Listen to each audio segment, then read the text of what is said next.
Hi, I'm Eric Voss, and this is a breakdown of Rick and Morty Season 3, Episode 8, Morty's Mind Blowers. This was Season 3's interdimensional cable episode, and while not all the bits may have been as memorable, this episode was still full of fun, subtle Easter eggs, and crazy conspiracy theories. And real quick, big thanks to our friends at Quid for sponsoring this video. Quid is an app that allows you to drag and drop stickers onto text message threads, including Rick and Morty themed ones. More info on that later. Okay, let's get started by talking about the deeper meaning of this episode. So, Morty's Mind Blowers presents this premise that all of Morty's darkest memories are wiped from his mind and stored in a vault. And at one point in the episode, they have this key exchange. How many of these are just horrible mistakes I've made? I mean, maybe I'd stop making so many if I let myself learn from them. Don't break your back creating a lesson, Morty. It's a free-form anthology. I'm getting annoyed you're not hearing that. So this isn't just Rick's commentary on this kind of episode where we shouldn't dig too deep to find meaning from it. It's actually a statement about the series as a whole. Rick and Morty do not allow themselves to learn. Last episode, I talked about the illusion of change on the show, how each episode seems to end with a major breakthrough, but it doesn't stick and they're back to where they started the next episode. So this is Dan Harmon and Justin Roiland's critique of the sitcom genre. In order to keep the laughs flowing for as many seasons as possible, classic sitcom characters never grow or learn from their mistakes. The writers instead trap them in an endless cycle of bad behavior. Now, genre-wise, Rick and Morty is a great sitcom like the others, but it goes a step further. It explains the cyclical sitcom structure in the universe. This episode defines it as a choice made by the characters. They trap themselves in cycles of bad behavior. Rick and Morty don't want to learn from their mistakes because their mistakes are too painful. They've caused death and suffering for innocent millions. In fact, we see how even a mistake as simple as flipping the wrong light switch leads to the deaths of people on the other side of the galaxy. Now, this episode's thematic ancestor is Season 1's Rick's Minutes, aka the first interdimensional cable, in which Rick and Morty laid out what was, to me, the first clear thesis statement for this series. Nobody exists on purpose.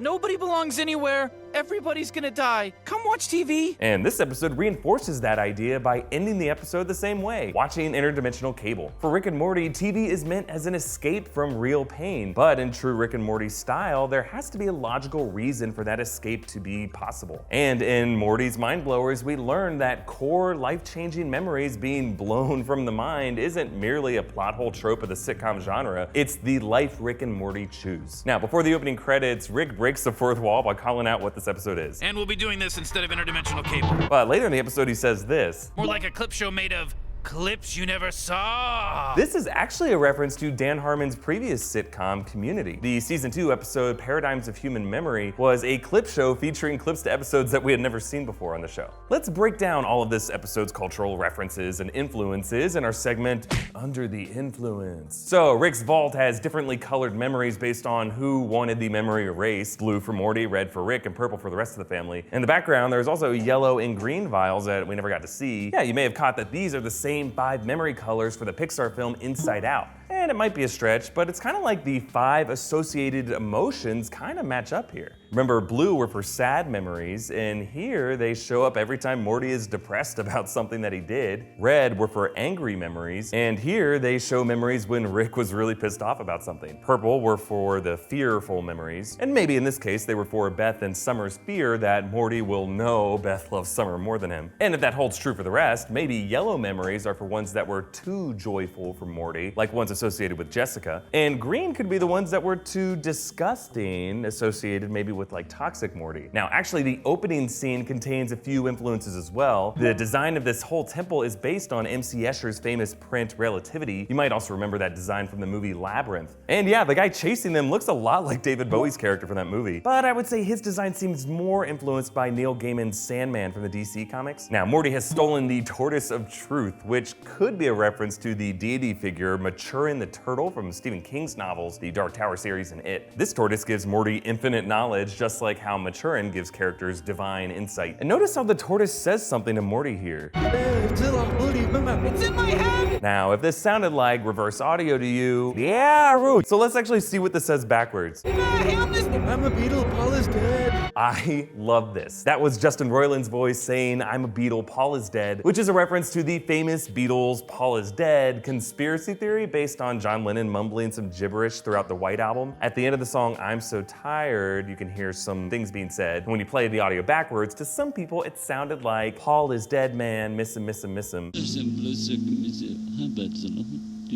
Speaking of conspiracy theories, if you look closely at the background of the temple, you can see statues and carvings of the tortoise, and it looks like he's holding an all-seeing eye within a triangle, which is a symbol that some people associate with the Illuminati. Now, some people are also saying this could be a reference to Bill Cipher from Gravity Falls, since it appears to have eyelashes. Gravity Falls creator Alex Hirsch tweeted that this wasn't the case because he's not wearing a top hat. Come on guys, let's get real. But Bill Cipher from Gravity Falls does show up somewhere else this episode. One of the memory vials is labeled Bill C, and another one right next to it is labeled Stanford, which is a nod to the full name of Ford Pines in Gravity Falls. Now, the memory called Morty's Menagerie is a reference to a classic episode of Star Trek called The Cage, where an advanced race of aliens called the Telosians trap other species in these cages and force them to mate. Actually, their round, bulbous heads might have been an influence on this light bulb-headed dude here. He might have actually been inspired by the Collector from the Marvel Universe. And then this memory turned into an homage to the Jodie Foster movie Contact, which was actually referenced back in the Whirly Durly episode. Just like in Contact, Rick contacts this scientist through a signal to the VLA in New Mexico with instructions to transport herself through a wormhole, and then he pretends to be an advanced alien race taking human form.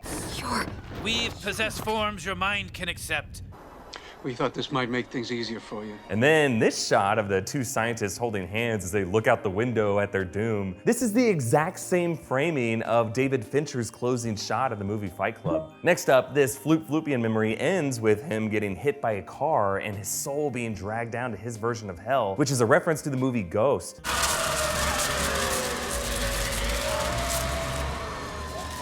Whew, that is terrifying. In a later memory, Rick cuts open Bebo so that he and Morty can warm themselves in his guts, which is a pretty clear nod to the Empire Strikes Back when Han cuts open the Tauntaun to use its guts to warm Luke. Now, my favorite of these memories is Morty walking on the perfectly level surface and then freaking out when he realizes that the rest of the universe is crooked. Lambs to the cosmic slaughter!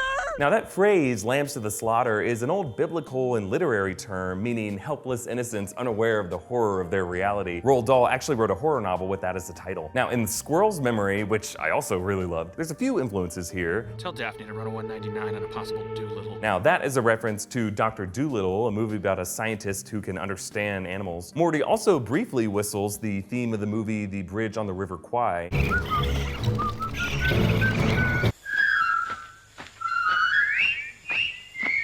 And the way the hordes of squirrels line up menacingly around their garage visually recalls the iconic image of Alfred Hitchcock's The Birds. Like Morty with the squirrels, the birds gradually assemble around the target and prepare to attack. Now, one of the quick montage memories shows Morty as a ghost while Rick searches for him. He's wearing a proton pack here, which is a reference to Ghostbusters. And the interdimensional cable show they watch is a parody of the HGTV show House Hunters, but in this version, houses are actual creatures that are literally being hunted. And of course, the post-credit scene with Morty and his friends on bikes trying to send Kobo to his own planet is a reference to E.T. the Extraterrestrial. Now, of course, there's one big memory that I'm skipping over, and it's because I found it to be really weird, Moonspiracy. Now, there are two things that I found interesting about this. One, I think it could be a reference to the classic Twilight Zone episode, Nightmare at 20,000 Feet, where, like Morty, a character spots this creepy figure that no one else believes exists. But I also think there's a lot more to this guy. But before I get to that theory, we gotta pay the bills real quick and thank our friends from Quid for sponsoring this video. Otherwise, we probably couldn't even do this stuff for you guys. Quid is an app where you can collect cool stickers, cards, and Funko figures for free all on your phone. If you use emojis and stickers when you text your friends, Quid has thousands of free stickers that you can't find anywhere else from shows like the just released Game of Thrones, Rick and Morty, Steven Universe, Bob's Burgers, Powerpuff Girls, and Family Guy, cult hits like Breaking Bad and Star Trek, and from games like Five Nights at Freddy's and Fallout. It's easy, you can drag and drop these stickers on iMessage. Look, Rick's yelling my texts! And if you collect Funko Pop figures, Quid has those too. Now, some of these stickers, cards, and toys are super rare and hard to get, so good luck. But the good news is you can meet cool people on Quid, look at their collections, and trade with them just as easily and as quickly as chatting with each other. There's also a new feature. You can showcase your collection by adding stickers to images you already have in your camera roll. Just look over at your profile tab on iOS. New stickers, cards, and figures that you can collect for free are released every day, including a surprise big news show that's coming soon. Okay, let's get back to this guy, Mr. Loonis. Now, the end of the memory makes it seem like Morty seeing him on the moon was really just a smudge on the telescope lens. But there are a lot of mysterious clues around the guy that tell a different story. So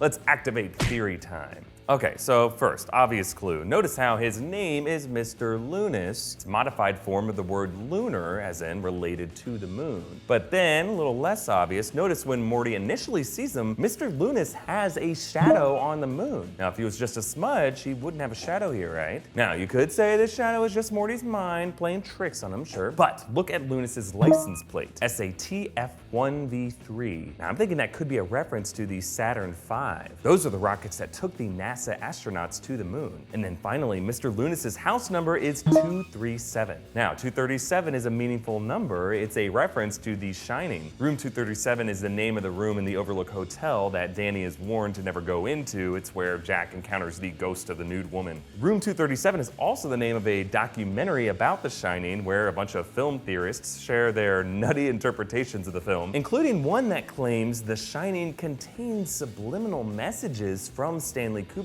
that he faked the moon landing in 1969. See where I'm going with this? Oh, no.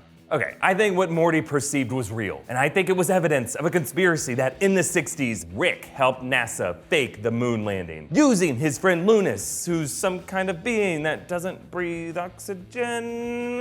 Just think about it. Rick confessed to editing memories later on in this episode, so maybe he killed Lunas and covered it up as a suicide. And we know from past episodes that Rick's mind does occasionally drift to NASA astronauts. It's probably a bad time to mention it, but any astronauts you guys had in orbit are definitely dead. Okay. These things are probably not connected, but I like to think the writers left this all open-ended enough to make this bullshit possible. Either way, I think we could all agree that it would have been nice to hear Goodbye Moon Man playing during this guy's funeral. Actually, speaking of Goodbye Moon Man, let's point out all of this episode's series continuity references in our segment, Callbacks! Okay, so there are a few callbacks to Morty's dog, Snuffles, from the first season. The portrait of Snuffles in the house shows up in the background behind Morty when he looks through the telescope, and then later, one of the memories shows Morty's head on Snuffles' body. Also, the collector's menagerie cages are filled with missable callbacks. A few of them are the same alien races as Rick's buddies from Rick's Sea Business. There's a couple of them, including the Treflorkians. Also, if you look closely, there are a few female Gazorpians from Raising Gazorpazorp. And if you look really closely, for just a few frames, you can barely make out a few weary-looking Mr. Meeseeks in another cage. Ooh-wee, look at them! Now, Summer's band nerd friend Nancy makes another cameo in the post-credits scene, and earlier there's a quick cameo by Mr. Poopy Butthole, who's briefly seen proposing to Morty. Now, that post-credits scene was one of Jerry's wiped memories, which instead of the color-coded vials, they take the form of these old tapes. And notice the other memories in there, Apple Campaign and Sleepy Gary. Those are callbacks to Jerry's failed Apple advertising campaign in Season 1's M. Night Shyamalan's, and his imaginary affair with Sleepy Gary in Season 2's Total Recall. Now, earlier I pointed out the Gravity Falls Easter eggs with the memory labels. There's actually a lot of other stuff happening here, so let's point out all these other subtle animation details in our segment, Zoom and Enhance. Okay, so all of these labels have dumb names on them, including a few hidden dickies here, like balls and tit. One of them just says the word virginity. And notice how it's a red Rick removed memory, which is kind of messed up, because why would Rick want Morty losing his virginity to be removed? Oh god, that could be gross. Now, there are also a few little throwaway details, like Principal Vagina doodling stick figures in his planner, and then a Pizza Friday poster in the NASA office, and then the grocery store that they're about to go shopping in called Vomit's Grocery. But here, notice this Mexican restaurant, Don Cuco. This is actually a real-life Mexican restaurant in Burbank. It's not too far from the Adult Swim office, so it's very possible that Roiland and the other writers ate at that place and then decided to animate it into the show. And then let's pause on that list of instructions that Summer read to restore Rick and Morty's memories. Notice the last one, when Rick and Morty awake, leave the room. And I like how the end of this episode pays that off with Rick and Morty cussing out Summer for no reason. It's like Rick knew how much of an asshole they would be when they woke up, and if Summer left the room as instructed, she would have avoided that. Okay, coming out of Zoom and Enhance, I want to point out a few more details that I really like this episode. First, notice when Rick makes fun of Rick for saying it as take things for granted.